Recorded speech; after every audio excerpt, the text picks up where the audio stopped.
Hi guys, first thing we want to apologize because it's allergy season, so we're a little bit stuffed up and red nose, so please forgive us with that. So to define what a plot bunny is, as a wise Batman once said, it's a shiny new story idea that distracts you from the current one you're working on. So basically it's just a story idea.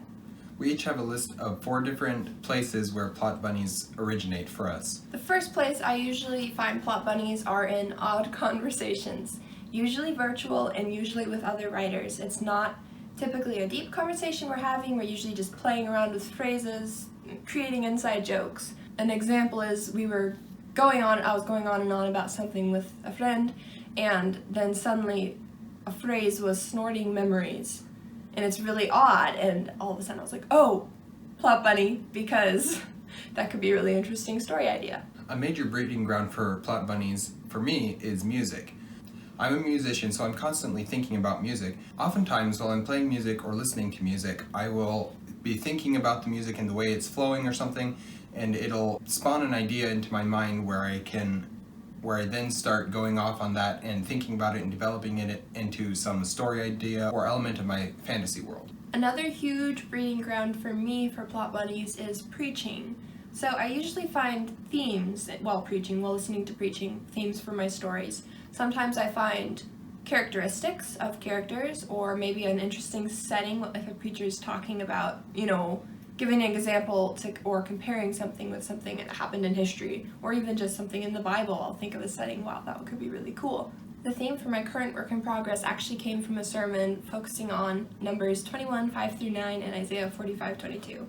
So another place that I often find plot bunnies is dreams. I'll either remember the entire dream, or I will remember a specific thing or random thing from the dream that then causes me to develop a portion of my fantasy world based on that, or if it's in the case of an entire dream, I will just develop a whole story based off that entire dream. I also get a lot of story ideas from dreams. I have some really, really odd dreams, and I have yet to actually implement a dream or the idea into a story, really, but I do have a lot of dystopian, because they're so odd, I have a lot of dystopian themes or settings that I find in my dreams, and I've written a lot down, although I have yet to use one. Something that's interesting is I tend to remember a dream's aesthetic or a specific fear in that dream more than anything else, and that's what I take away and say, wow, this could be really cool in a story.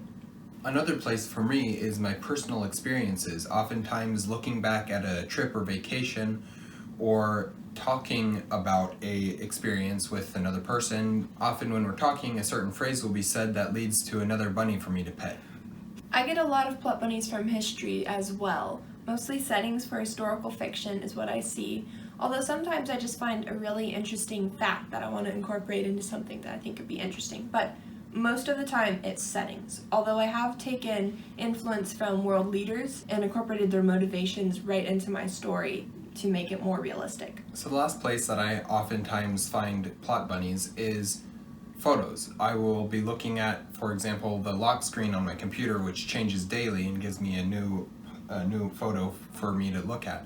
And so I'll be seeing those, and sometimes I'll see like a volcano or something like that, and it's just shot in just a certain way that it spawns an image in my mind for a location in my fantasy world. So that's a huge part. The same thing goes for photos I've taken. These are oftentimes landscape photos from across Alaska or from my travels across the United States, which are few and far between. But sometimes they can be photos of objects. A while back, took a picture of 2 of my lightsabers in the dark, and the way that I had it set just brought this image to mind for a whole another portion to add to my Star Wars fanfiction that I've been writing. If you enjoyed this video, please like it before you go, and thank you for everyone who's been watching our videos. We really appreciate it. Both of our lives are starting to get a lot busier now that summer's almost here and work's starting to pick up. We will continue trying to come out with a video twice a week, Mondays and Thursdays.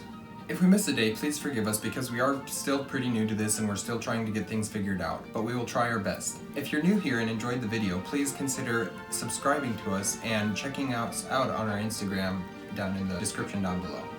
Thanks for watching, guys. Stay warm.